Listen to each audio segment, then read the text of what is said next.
Yo te doy gracias en esta hora de la mañana. Bendigo tu santo nombre y coloco delante de ti a cada madre, a cada familia, a cada persona que está en este lugar, a cada jovencita y a cada joven. Y te ruego que les hables por tu palabra, que nos lleves a amarte más, a tener reverencia hacia ti, celo por las cosas tuyas, devoción constante, sincera y entregada a servirte y a seguirte, Señor. Háblanos hoy por tu palabra, Señor, y a aquel que no te conoce, revélate hoy, Señor, y atráelo a tus pies para que sea salvo y te conozca a ti, el único Dios verdadero, y a Jesucristo, a quien has enviado. Amén. Bien, mis hermanos, abran sus Biblias, por favor, en primer libro de los Reyes, capítulo 17. Primer libro de Reyes, capítulo 17.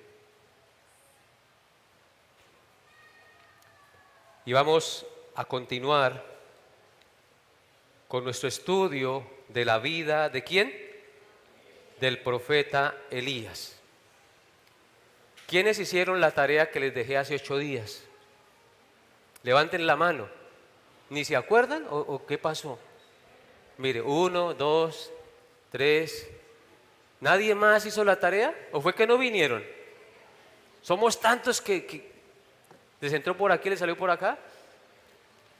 ¿Recuerda qué tarea les puse? Leer qué cosa. En el capítulo 17 del primer libro de Reyes, la vida del profeta Elías. ¿Para qué? Para tener un contexto y usted llegue aquí con un conocimiento de lo que estamos estudiando, de lo que vamos a estudiar. Escudriñad las Escrituras, porque a vosotros os parece que en ellas tenéis la vida eterna, y ellas son las que dan testimonio de Cristo. Oigan la voz del pastor. Dios habla a través de los pastores, y Él quiere que ustedes conozcan las Sagradas Escrituras, conozcan las historias sagradas, porque en ellas hay una cantera de enseñanzas para nuestra vida. Hace 8 días iniciamos la exposición de la vida del profeta Elías. Vimos el contexto histórico, político y religioso en el que apareció el profeta Elías. El profeta Elías apareció, según las Escrituras, de manera pública y valiente durante uno de los periodos más oscuros y pecaminosos de la historia de Israel, el pueblo de Dios. Porque recordemos que después de la muerte del rey Salomón, en un periodo de 58 años después de su muerte, 7 reyes gobernaron sobre la nación de Israel. Y todos ellos, sin excepción, fueron hombres idólatras, malvados y pecadores contra Jehová en gran manera. Recordemos que el primer rey fue Jeroboam, quien siendo israelita instauró oficialmente, estratégicamente, una religión totalmente idólatra y pagana, haciendo 2 becerros de oro, y puso uno en Dan y el otro en Betel, el cual le dijo al pueblo que esos becerros de oro eran los que los habían sacado de Egipto. Israel, aquí están tus dioses que te sacaron de Egipto. Imagínense, un israelita diciéndole eso al pueblo. Y esto fue ocasión de pecado para la nación, porque el pueblo iba a adorar y a ofrecer sacrificios a los becerros de oro. Y por este mismo patrón de conducta, mis amados hermanos, siguieron todos los demás reyes que gobernaron después de Jeroboam. El último rey de estos 7 fue Acab, a quien fue poca cosa. A este le fue poca cosa andar en los pecados de Jeroboam. Y todos sus demás predecesores. Él sí que superó a Jeroboam y a todos los demás predecesores, porque se casó con Jezabel, una mujer pagana, perversa y manipuladora y adoradora de Baal, un dios cananeo al cual, entre otras cosas, para apaciguar la ira en tiempos de calamidad, le ofrecían sacrificios de niños. A este falso dios, el rey Acab, marido de Jezabel, terminó sirviendo, adorando y edificando un templo y un altar en Samaria al nombre de Baal. Además de esto, Acab también hizo una imagen de Asera, diosa cananea de la fertilidad, esposa del falso dios Baal, al cual también adoraban. O sea que eran dos los ídolos, Baal y Asera, su mujer, según el dios de estos hombres allí en ese lugar. En otras palabras, la adoración a Jehová, el Dios verdadero, había sido cambiada por la adoración al dios cananeo Baal y a su esposa Asera. Cabe señalar que los profetas y sacerdotes de Jehová, el Dios verdadero, por mandato de Jezabel, manipulando a su esposo, habían sido perseguidos y muchos de ellos asesinados, y en su lugar Acab puso 450 sacerdotes de Baal a ministrar. En otras palabras, el Dios oficial, escúchenlo bien, el Dios oficial en esos momentos de la nación de Israel era el Dios pagano Baal y su mujer Asera, que no era otro sino Satanás. Porque detrás de todo ídolo falso está ¿quién? Satanás, el enemigo de Dios que busca adoración. De esta manera, el rey Acab hizo más que todos los reyes que reinaron antes que él. Amada iglesia, fue durante este reinado de vergonzosa idolatría e inmoralidad, anarquía y densas tinieblas espirituales que el profeta Elías apareció en la escena pública de la nación de Israel para proclamar al Dios vivo y verdadero y condenar la maldad de la nación y de sus gobernantes. Me hice entender cuál es el contexto realmente del por qué es importante estudiar la vida del profeta Elías. Así que hoy iniciaremos nuestra exposición de la vida del profeta leyendo primer libro de Reyes, capítulo 17, versículos 1 hasta el 7. Primer libro de Reyes, donde están ubicados, capítulo 17, versículos 1 hasta el 7. Dice la palabra de Dios, lean todos conmigo. Entonces Elías Tisbita, que era de los moradores de Galaad, dijo a Acab, el rey último que les acabé de mencionar: vive Jehová, Dios de Israel, en cuya presencia estoy, que no habrá lluvia ni rocío en estos años, sino por mi palabra. Y vino a él palabra de Jehová diciendo: apártate de aquí y vuélvete al oriente y escóndete en el arroyo de Querit, que está frente al Jordán. Beberás del arroyo, y yo he mandado a los cuervos que te den allí de comer. Y él hizo conforme a la palabra de Jehová, pues se fue y vivió junto al arroyo de Querit, que está frente al Jordán. Y los cuervos le traían pan y carne por la mañana, y pan y carne por la tarde, y bebía del arroyo. Pasados algunos días se secó el arroyo, porque no había llovido sobre la tierra. Amén. Hemos leído este pasaje el día de hoy como abrebocas, pero hoy solo meditaremos en el versículo 1. La predicación lleva por título Sin lluvia ni rocío. Sin lluvia ni rocío. Pongan sus ojos en el versículo 1 de primer libro de los Reyes. Primer libro de los Reyes, capítulo 17, versículo 1. Dice: entonces Elías Tisbita, que era de los moradores de Galaad, dijo a Acab: vive Jehová, Dios de Israel, en cuya presencia estoy, que no habrá lluvia ni rocío en estos años, sino por mi palabra. El profeta Elías aparece en la escena bíblica de manera súbita y sin explicaciones. No se hablaba antes de él. De un momento a otro aparece este personaje.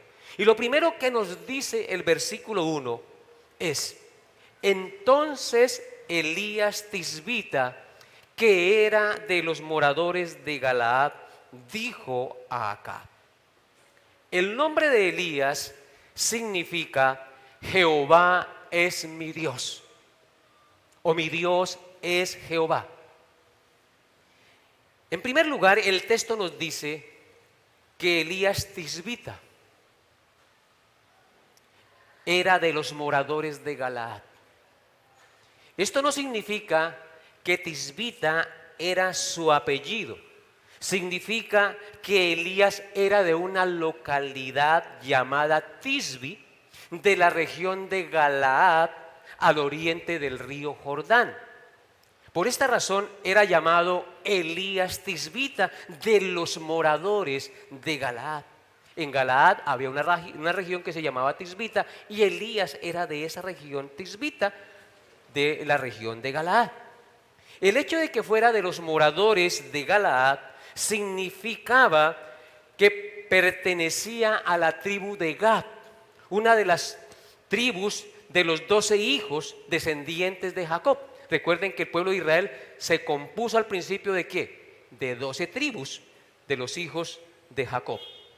La Escritura no nos dice quiénes eran los padres de Elías, pero por el nombre que le pusieron y por el celo que tenía Elías por las cosas de Dios, nos damos cuenta que estos padres eran fieles creyentes en Jehová, el Dios de Israel. Porque recuerden que Elías significa Jehová es mi Dios. Y ese fue el nombre que le pusieron al hijo. Esto indica que para los padres de Elías, Jehová era su único Dios verdadero y nadie más. No ningún ídolo de los que estaban en Israel en ese entonces. Ellos no adoraban a las deidades falsas de los reyes que habían establecido en esos momentos en la nación, sino solo al único Dios verdadero. Ese fue el convencimiento en el que criaron y formaron el carácter de su hijo Elías.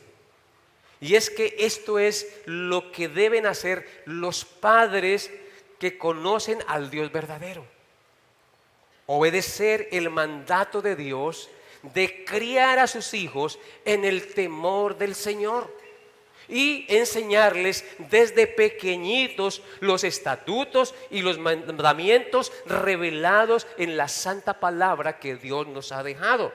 Vaya por un momento conmigo, sin perder ahí, primer libro de Reyes, a Deuteronomio capítulo 6, versículos 1 al 9, y lean conmigo estas gloriosas palabras. Deuteronomio 6, 1 al 9 dice así. No pierda primer libro de Reyes. Dice: estos pues son los mandamientos, estatutos y decretos que Jehová vuestro Dios mandó que os enseñase para que los pongáis por obra en la tierra a la cual pasáis vosotros para tomarla, para que temas a Jehová tu Dios, guardando todos sus estatutos y sus mandamientos que yo te mando. ¿Quiénes? Tú tu hijo y el hijo de tu hijo, todos los días de tu vida, no cada 8 días, ni cada mes, ni cada 15, sino todos los días de tu vida, para que tus días sean prolongados, para que seas de bendición en esta tierra. Oye pues, Israel, y cuida de ponerlos por obra. ¿Qué nos manda el Señor? Que escuchemos y cuidemos de poner por obra esos mandamientos. ¿Para qué? Para que te vaya bien en la tierra que fluye leche y miel, y os multipliquéis como te ha dicho Jehová, el Dios de tus padres. Oye Israel, Jehová nuestro Dios, Jehová uno es. Y amarás a Jehová tu Dios de todo tu corazón y de toda tu alma y con todas tus fuerzas.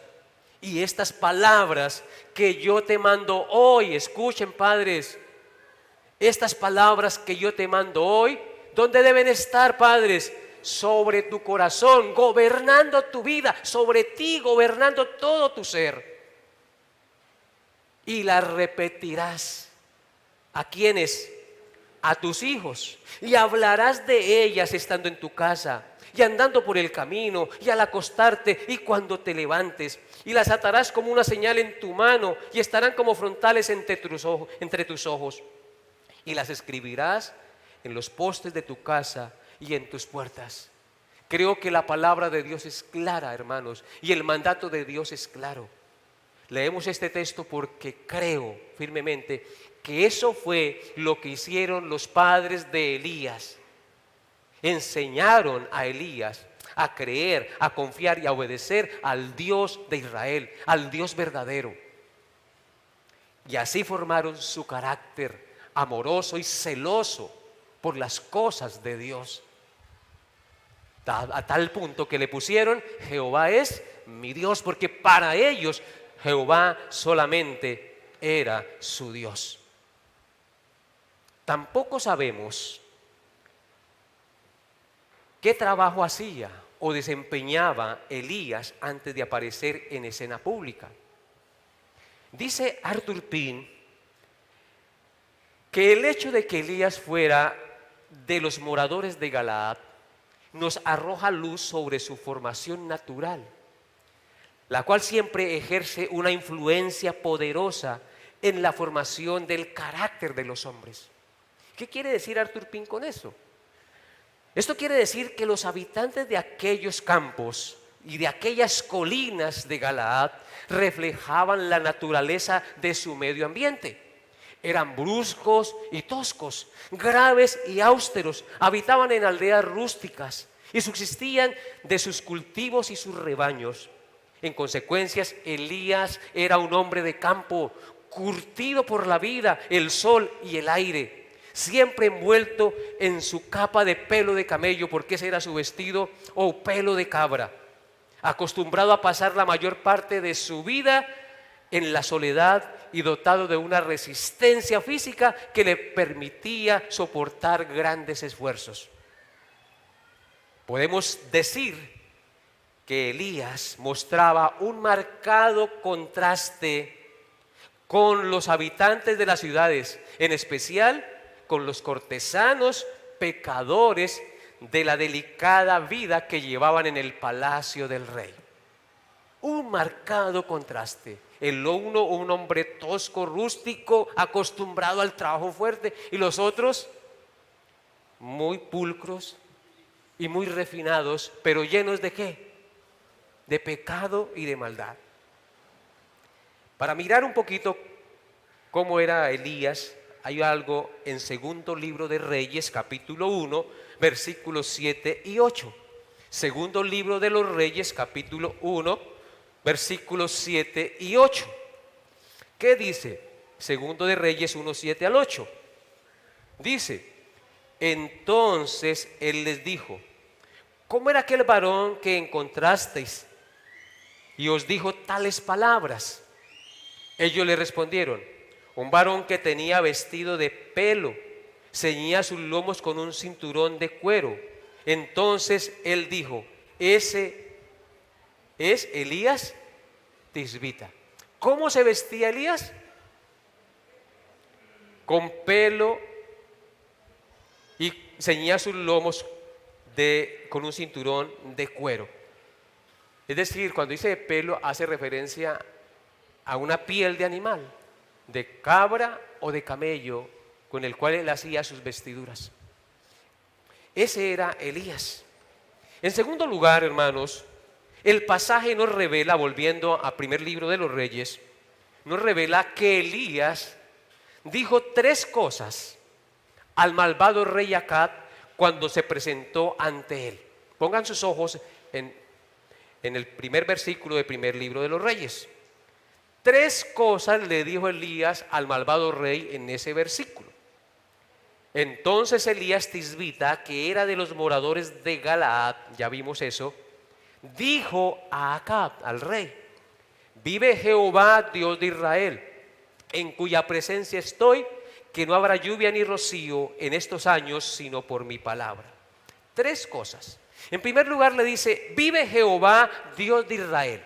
En segundo lugar le dice: en cuya presencia estoy. Y en tercer lugar le dice que no habrá lluvia ni rocío en estos años, sino por su palabra.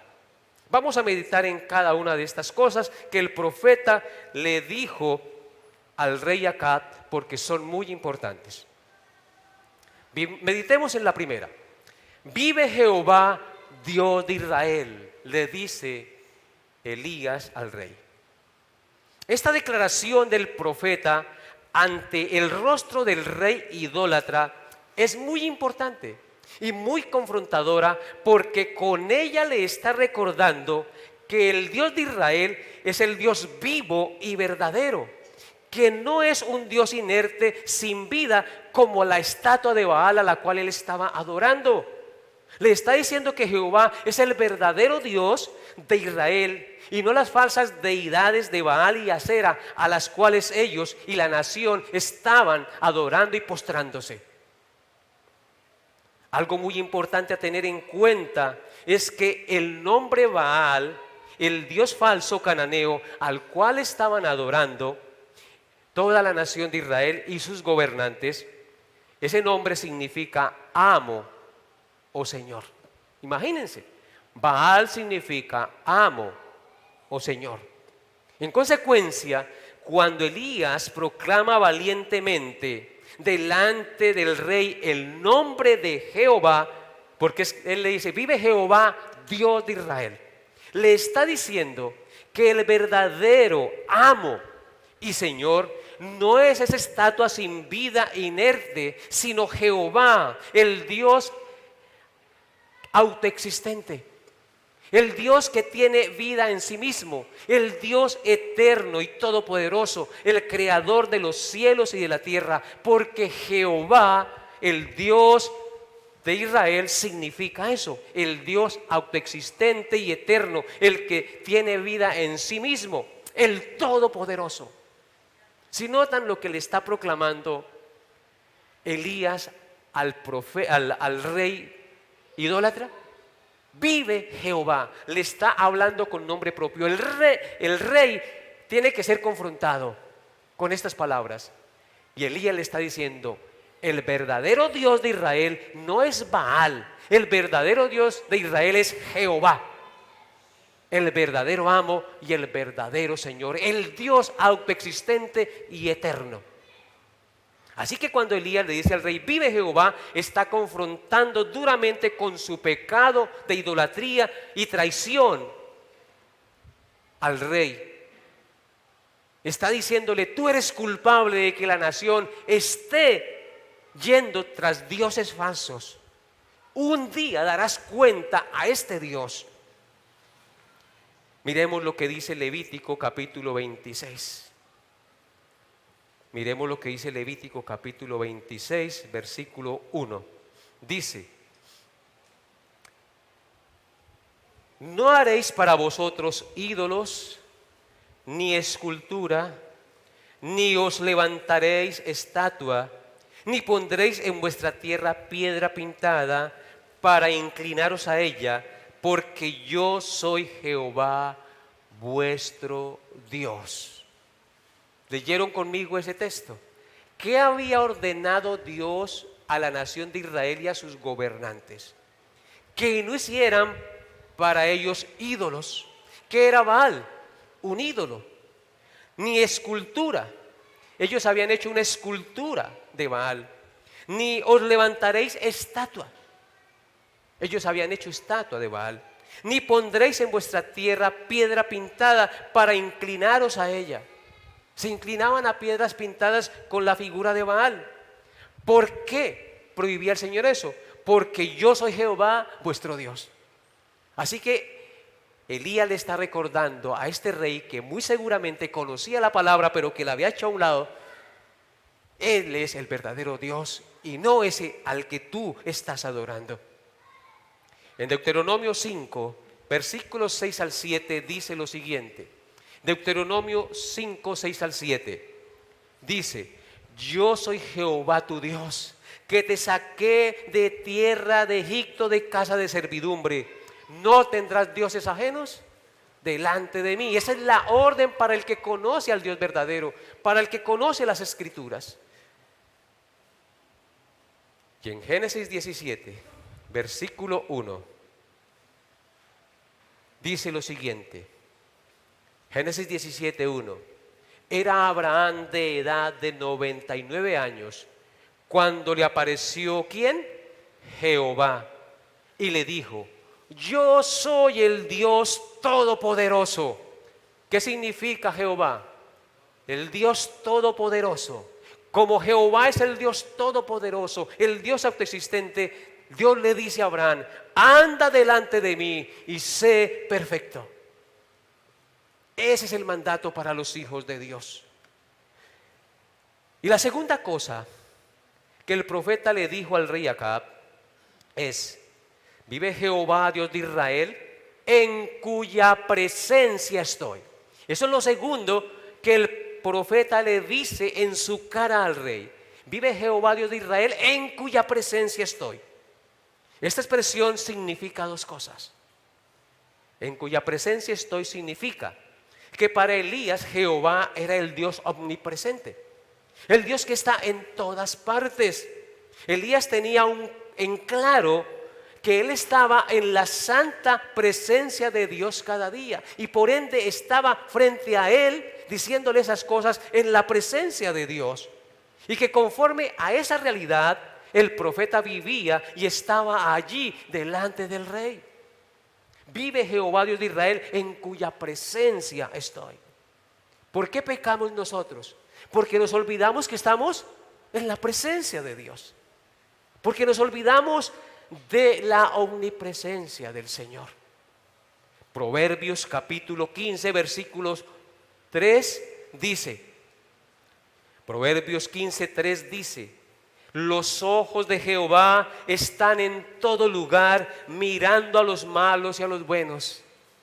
En otras palabras, lo que el profeta le está diciendo al rey: rey Acab, el Dios en cuya presencia estoy, está mirando tus acciones malas, impías, idolátricas y perversas. Un día vas a dar cuenta a Él, porque es un Dios del cual no podemos huir. Un Dios que está en todas partes y que siempre está mirando lo que estamos haciendo. Los ojos de Jehová están en todo lugar, mirando a los malos y a los buenos. Proverbios 5:21 dice el proverbista. ¿Quién era el proverbista? Salomón. Dice: porque los caminos del hombre están ante los ojos de Jehová, y él considera todas sus veredas. Los caminos del hombre están, ¿qué? A los ojos de Jehová, del Dios Todopoderoso, y él considera cada una de sus acciones. Así que hoy el Señor te está hablando a ti también, y no solamente a Acab. Puede que tú no estés cometiendo el mismo pecado de idolatría ante una estatua, pero puedes estar postrándote ante la pornografía, mirando cosas que no debes mirar, dañando tu mente y tu corazón. Y Dios te está hablando hoy para que te arrepientas de ese pecado y de muchos más que tal vez cometes porque no tienes en cuenta que Dios está en todas partes y que sus ojos están mirando y atalayando a todos los habitantes de la tierra, tanto a los buenos como a los malos.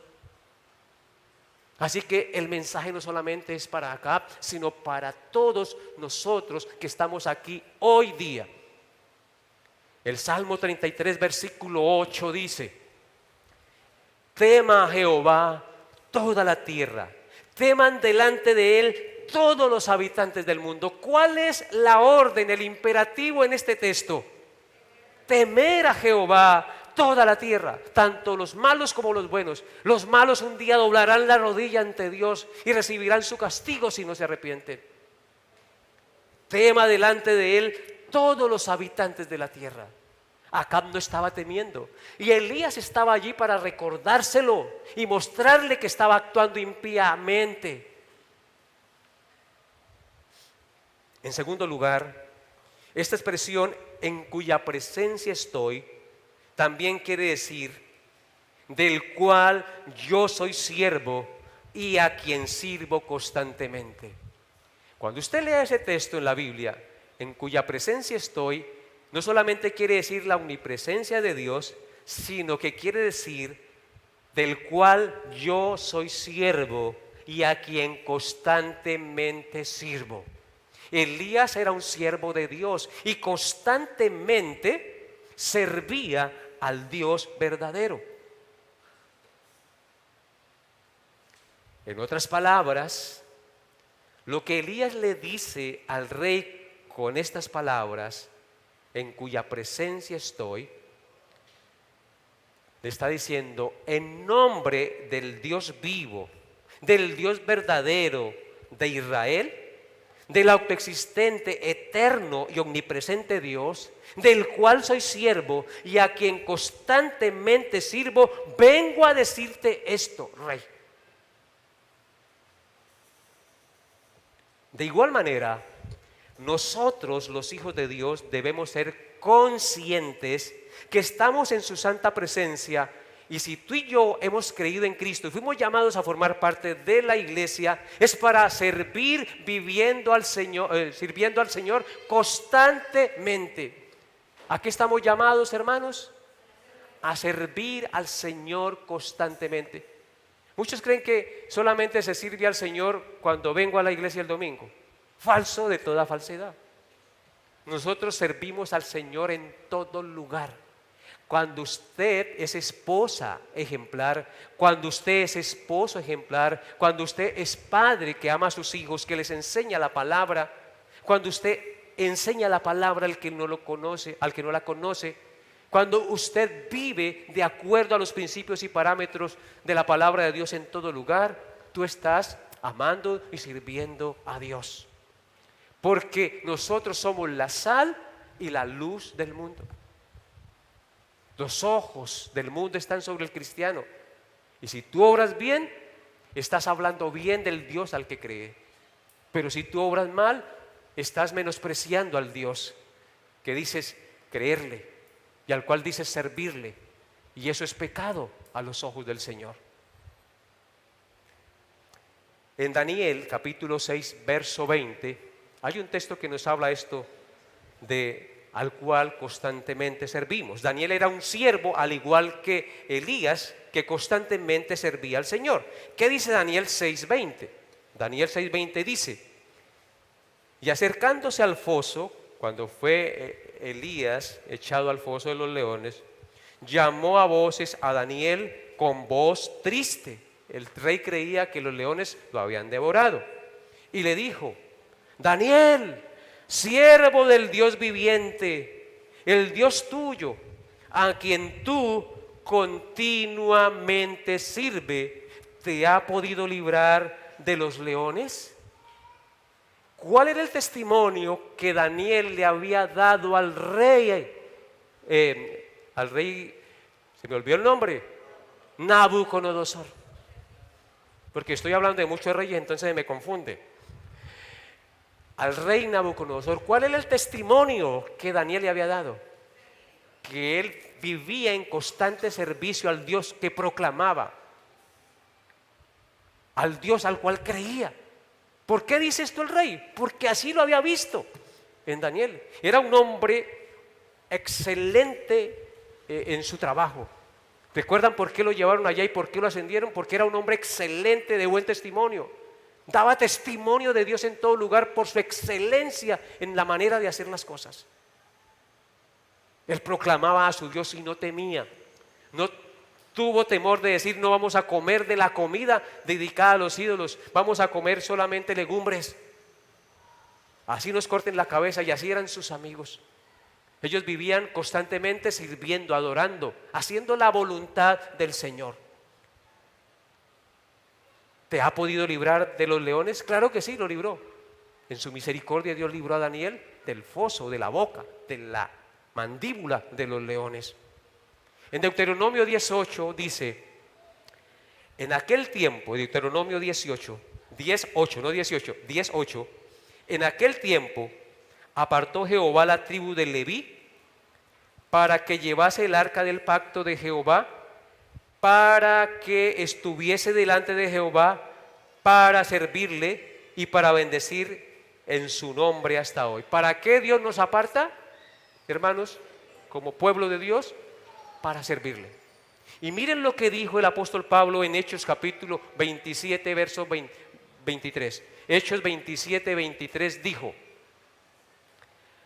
porque esta noche ha estado conmigo el ángel de Dios, de quien soy y a quien sirvo. ¿Qué hacía Pablo? Servir a Dios. Él consideraba que Dios era su dueño, y porque Dios era su dueño, él era un siervo de Dios. Esto que hemos visto, en tercer lugar, esto que hemos visto nos lleva a nuestro tercer punto, es decir, a la tercera cosa que el profeta Elías dice al rey Acab. ¿Qué le dice en tercer lugar el profeta Elías al rey Acab? Que no habrá lluvia ni rocío en estos años, sino por mi palabra. Lea conmigo nuevamente el texto. Entonces Elías Tisbita, que era de los moradores de Galaad, dijo a Acab: vive Jehová, Dios de Israel, ya lo vimos, en cuya presencia estoy, ya lo vimos. Y la tercera, que no habrá lluvia ni rocío en estos años, sino por mi palabra. Amén. Esta declaración de juicio, que no habrá lluvia ni rocío en estos años, sino por mi palabra, nos muestra dos cosas. En primer lugar, nos muestra la valentía de Elías. Y en segundo lugar, nos muestra las armas de la milicia espiritual de Elías. Veamos la primera, es decir, la valentía del profeta Elías. El profeta Elías fue llamado por Dios a dar un mensaje muy desagradable y terrible. Una proclamación de juicio divino contra la nación de Israel. El juicio de una terrible sequía, la cual traería hambre y desolación sobre la nación. Se moriría el ganado, no habrían cultivos, no habría agua. No era nada bueno lo que vendría a la nación de Israel. Y tuvo que hacerlo ante un malvado rey al cual no le temblaba la mano para perseguir y matar a espada a los siervos del Dios Altísimo. Acab, por incitación de Jezabel, su perversa y manipuladora mujer, habían desatado una persecución terrible a muerte contra los sacerdotes y profetas del Dios Altísimo. Noten lo que dice primer libro de Reyes 18:4, para que lo comprobemos. Primer libro de Reyes 18:4 dice: porque cuando Jezabel destruía a los profetas de Jehová, ¿qué hacía Jezabel? Destruía a los profetas de Jehová. Abdías tomó a 100 profetas y los escondió de 50 en 50 en cuevas y los sustentó con pan y agua. Eso lo veremos después. Lo que me interesa aquí del texto es que Jezabel perseguía, destruía, mataba a espada a los profetas, a los sacerdotes del Dios Altísimo. Ahora en primer libro de Reyes, capítulo 19, versículo 10, tenemos otra referencia que nos habla de lo que hacía Jezabel con los siervos de Dios. Y Acab, dice, primer libro de Reyes 19:10, él respondió: he sentido un vivo celo por Jehová, Dios de los ejércitos, porque los hijos de Israel han dejado tu pacto, han derribado tus altares y han matado a espada, ¿a quiénes? A tus profetas, y solo yo he quedado. ¿Qué hacían con los profetas? Los mataban a espada. Estaba sufriendo una terrible persecución la iglesia del Señor, el pueblo de Dios. La persecución contra los hijos de Dios ha existido por siempre a través de los siglos. Satanás siempre ha querido destruir a los siervos del Señor. Pero ante el peligro que esto ocasionaba para su vida, el siervo de Dios proclama el mensaje con valentía, porque está plenamente convencido que Dios estaba con él, en cuya presencia estoy, y que Jehová era infinitamente mayor y más poderoso que todos los reyes de la tierra. En ese convencimiento estaba el profeta Elías delante del rey. Elías era un hombre que tenía un vivo celo por Jehová, como miramos allá en Primero de Reyes 19:10. Tenía un vivo celo por Jehová, Dios de los ejércitos. Elías era un hombre esforzado y valiente. Estaba comprometido con las cosas de Dios y con su gloria. Estaba plenamente seguro que él lo guardaría, y que el pagano rey no era más que un hombre de carne y hueso y pecador hasta la médula, el cual no podría hacerle nada si el Dios de los ejércitos, Jehová, no se lo permitía. En esa valentía, lleno del Espíritu Santo, estaba el profeta Elías en la presencia de este malvado rey. La valentía de Elías no estaba fundamentada, por supuesto, en sí mismo, sino en Jehová, el Dios vivo y verdadero. Él sabía que Él era su sombra a su mano derecha. Estaba confiado en que Él era su guardador, su escudo, su fortaleza y su protección. Y usted, mi amado hermano, ¿cuál es su convencimiento? En medio de la angustia y de los temores que nos acechan cada día. Noten lo que dice primer libro de Samuel, capítulo 2, versículo 9. Primer libro de Samuel, capítulo 2, verso 9 dice: Él guarda los pies de sus santos, mas los impíos perecen en tinieblas, porque nadie será fuerte por su propia fuerza. Así estaba Elías allí. Él sabía que Dios guardaba los pies de él, porque él era un santo de Dios. Pero también estaba convencido que nadie era fuerte por su propia fuerza. Si él estaba ahí, era por la fuerza y la gracia de Dios. Y que los impíos, los pies de los impíos, serían destruidos en tinieblas. Ustedes recordarán, aquí viene a la memoria este glorioso pasaje muy conocido por todos, Josué 1:9. Yo me imagino que Elías recordó estas palabras que Dios le dijo a Josué. Josué 1:9 dice: mira que te mando que te esfuerces y seas valiente, no temas ni desmayes, porque Jehová tu Dios estará contigo a donde quiera que vayas. En ese convencimiento estaba el profeta Elías en la presencia del rey Acab. Lo mismo que decía David en el Salmo 27:1: Jehová es mi luz y mi salvación, ¿de quién temeré? Jehová es la fortaleza de mi vida, ¿de quién he de atemorizarme? De ninguno. Si Jehová es la fortaleza de nuestra vida, si Jehová es nuestra luz y nuestra salvación, ¿a quién hemos de temer? Solo a Él y nada más que Él. Nadie será fuerte ni valiente por su propia fuerza. Es por eso que en Apocalipsis 21:8 dice lo siguiente, y aquí somos confrontados todos.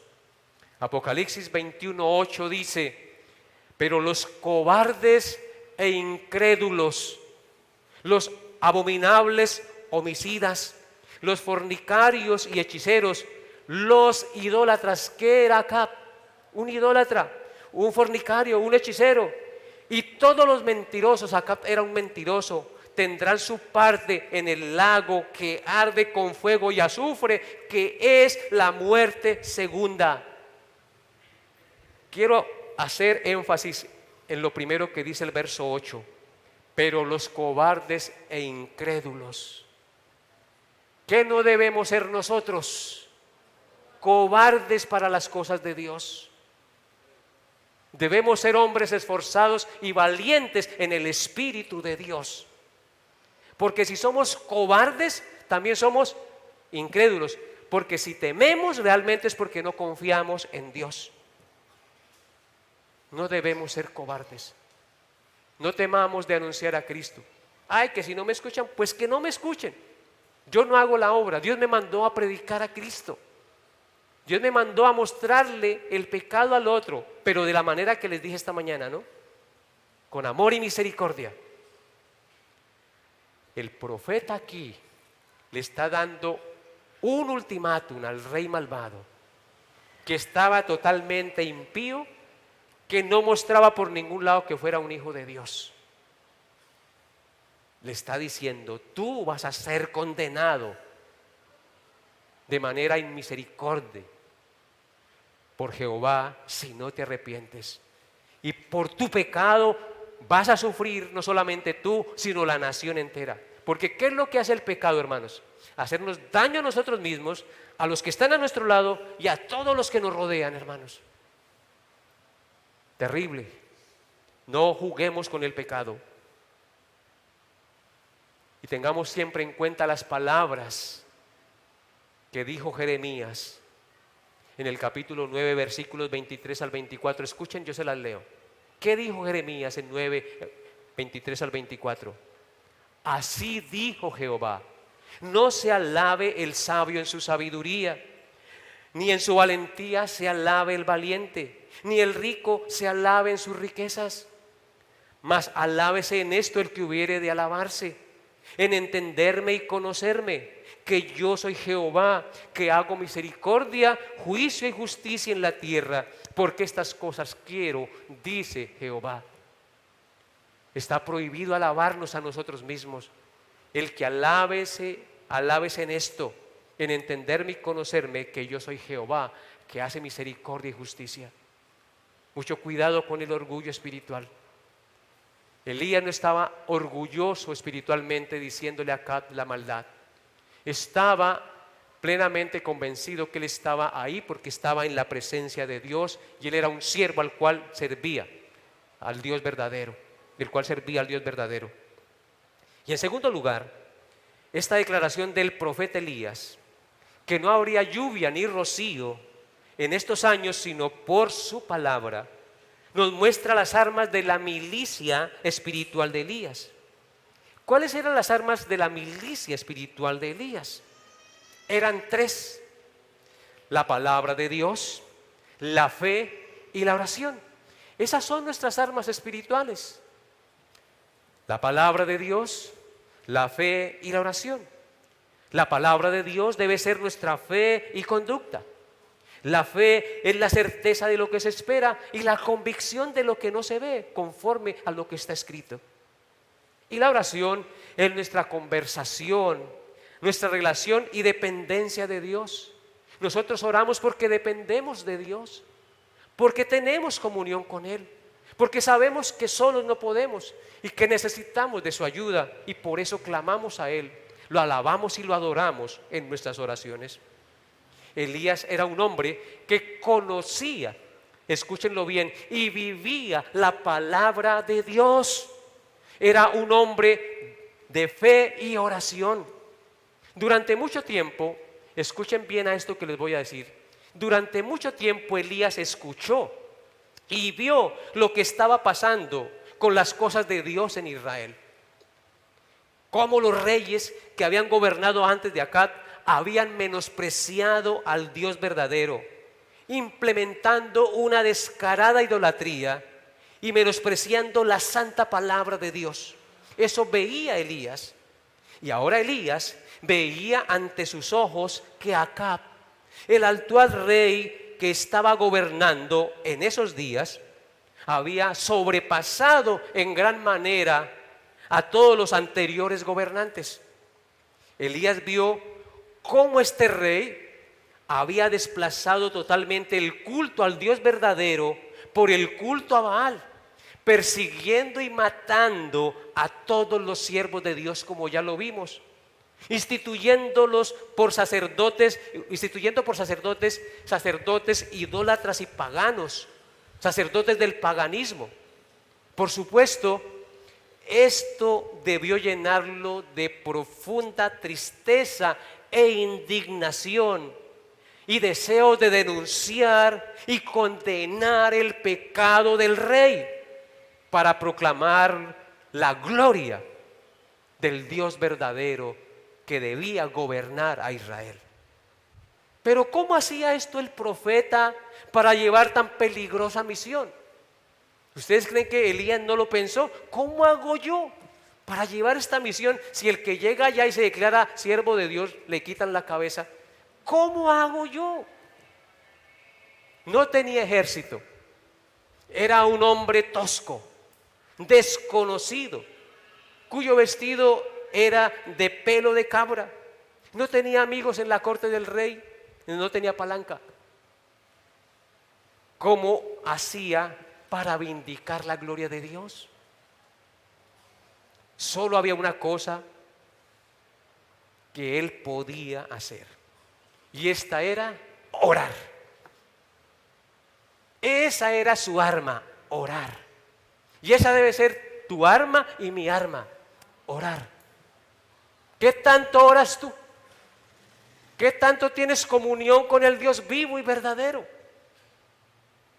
Esta es una de las armas espirituales más eficaces que Dios nos ha dejado en su palabra para pelear la batalla de la vida cristiana contra el diablo y sus huestes de maldad y contra los deseos pecaminosos que gobiernan aún nuestra carne. Una de las armas para ser usada en todo tiempo, mayormente cuando estamos siendo probados en la fe. Así lo hizo el siervo de Dios, dejándonos un maravilloso ejemplo a todos nosotros. Observen lo que dice Santiago capítulo 5, versículos 17 y 18. Vaya conmigo allá. Santiago 5, 17 y 18. Dice la palabra de Dios en Santiago 5, 17 y 18. Elías era un hombre sujeto ¿a qué? A pasiones semejantes a las nuestras, y oró fervientemente para que no lloviese, y no llovió sobre la tierra por 3 años y 6 meses. Verso 18. Y otra vez oró, y el cielo dio lluvia, y la tierra produjo su fruto. ¿Qué hacía Elías? Orar. Era un hombre de ferviente oración. Y con esa arma, y con el conocimiento de la palabra, y con esa fe, enfrentó al rey. Amados hermanos, Elías oró porque creía firmemente que Dios escucha la oración. Si usted no cree que Dios escucha la oración y que la responde, usted está mal. Elías oró porque creía que Dios es verdadero y gobierna todo el universo y tiene el control sobre todas las cosas.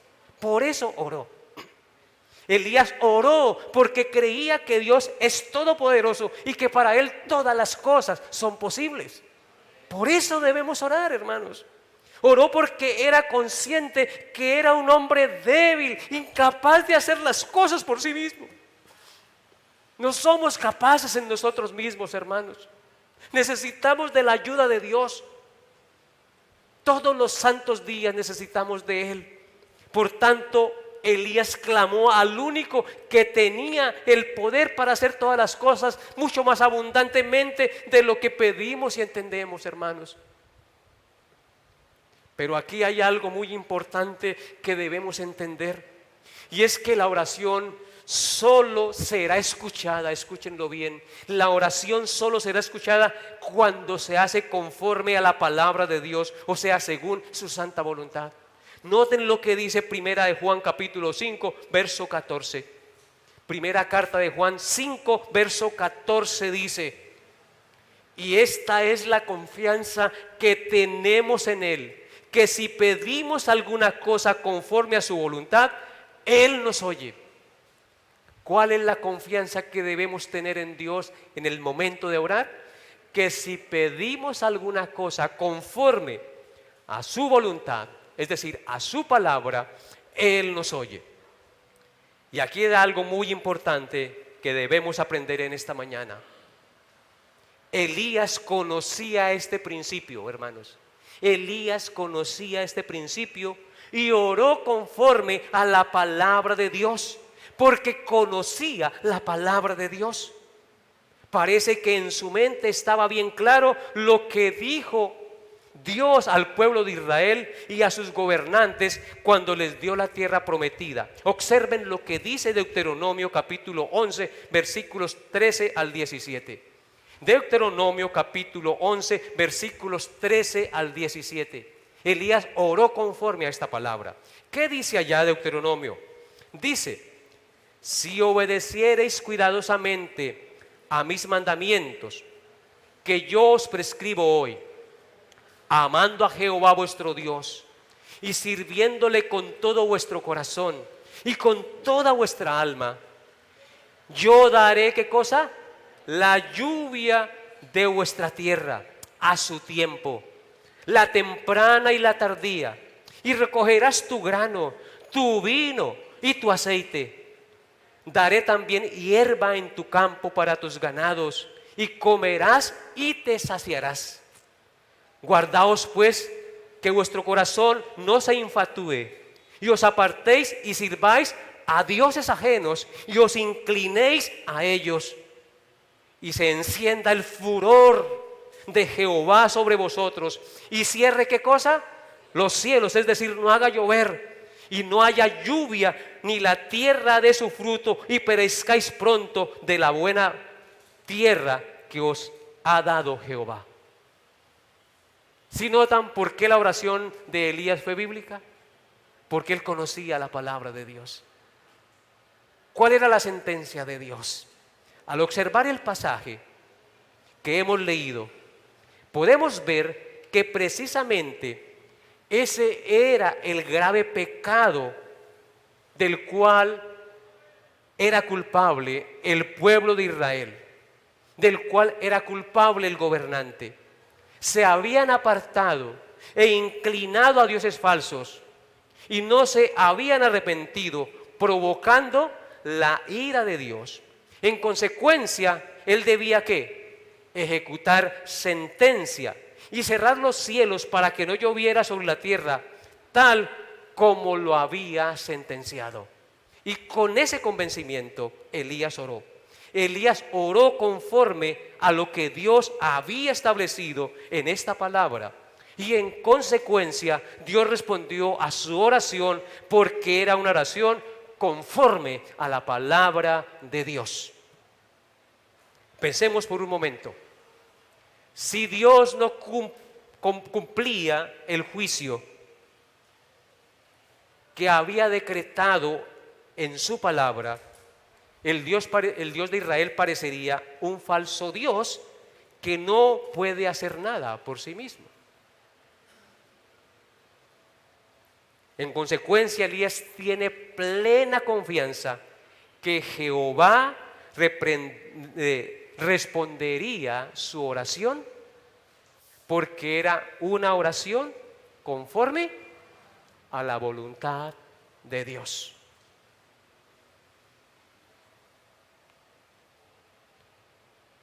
Aquí tenemos tres grandes lecciones para aprender, y con esto termino, hermanos. Yo sé que estamos un poquito alargados, pero les pido que dispongan su corazón para el Señor.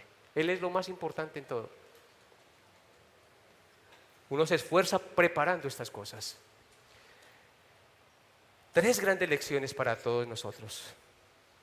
La oración eficaz y verdadera es la que se acoge 100% y con fe a la palabra de Dios y suplica fervientemente que se haga conforme a lo que el Señor nuestro Dios ha dicho. ¿Qué dijo el Señor en el Padre Nuestro? Padre nuestro que estás en los cielos, santificado sea tu nombre. Venga a nosotros tu reino, hágase tu voluntad como en el cielo, así también en la tierra. Nuestras oraciones tienen que estar sujetas a la santa voluntad de Dios.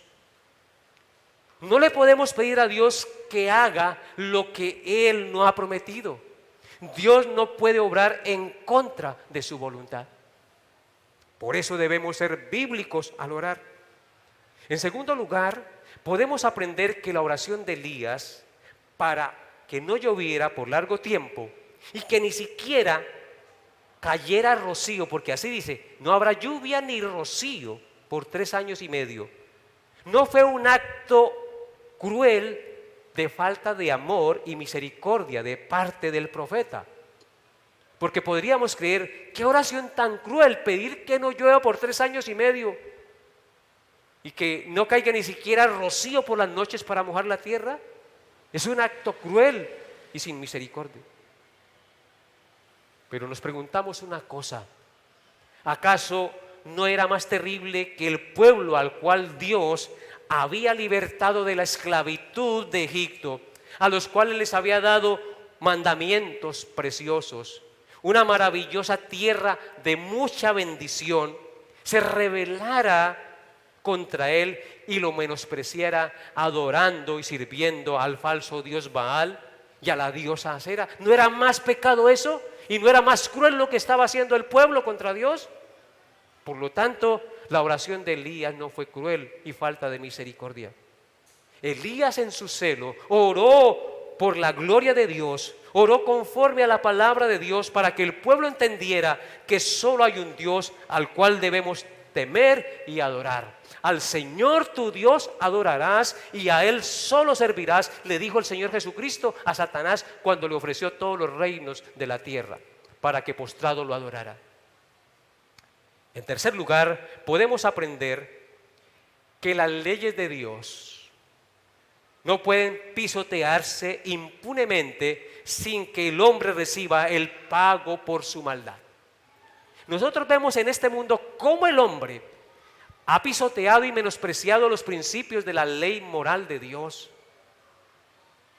Pero tarde o temprano, este mundo recibirá el castigo merecido. Tarde o temprano el castigo de Dios caerá contra todos aquellos que violan sus mandamientos y desprecian su autoridad. La nación de Israel experimentaría la vara del castigo de Dios con una terrible sequía de 3 años y medio. No sé si ustedes lo puedan dimensionar. 3 años y medio sin llover y sin caer rocío sobre la tierra. Eso era algo terrible. Hermanos, que Dios nos ayude para tener siempre en alta estima y en alto valor al Dios que hizo los cielos y la tierra, a Jehová, el Dios de Israel y el Dios nuestro, al Padre de nuestro Señor Jesucristo. Porque por tu dureza de corazón y por tu corazón no arrepentido, atesoras para ti mismo ira para el día de la ira y de la revelación del justo juicio de Dios. Que no se cumplan esas palabras en ti ni en mí. Nosotros conocemos al Dios verdadero. Hoy te invito de corazón a que rindas todo su ser, todo su corazón, todo lo que tú eres al Señor. Y que propongas en tu corazón, con la ayuda del Santo Espíritu, vivir en la presencia de Dios cada día y servirle en espíritu y en verdad. Porque de nada sirve vivir si no vivimos para servir al Señor. Si no servimos al Señor, nuestra vida es en vano. Y recuerden que el trabajo o el servicio en el Señor no es en vano. Porque en Cristo somos más que vencedores, porque Él venció la muerte por nosotros y tú y yo la hemos vencido con Él. A Él la gloria y el honor por siempre. Colóquense de pie, por favor. Amado Dios, te doy gracias en estos momentos por tu santa palabra. Coloco delante de ti a mis hermanos y hermanas, a todas estas familias aquí representadas, Dios, y a todos los que escucharon este mensaje. Seas tú redarguyendo su conciencia y trayendo luz, temor y santa reverencia hacia ti, hacia tus santos mandamientos y tu santa palabra. Ayúdanos a entender, Señor, que solo tú debes ocupar el primer lugar en nuestra vida y no otro Dios. Tal vez el dinero, el trabajo, las cosas de este mundo. Dios, ayúdanos a que los años que nos restan, o los días o los meses, no lo sabemos, los vivamos para tu gloria, Señor. Te lo pedimos, Padre Santo, en el nombre de tu Hijo Jesús. Y aquel que no te conoce, confróntalo y tráelo a los pies de la cruz, para que allí haya el perdón de sus pecados y la vida eterna que tú has prometido a todos los que, arrepentidos de sus pecados, confían en lo que tú hiciste por ellos en la cruz. Te lo pido en el nombre de Jesús, con acción de gracias. Amén y amén.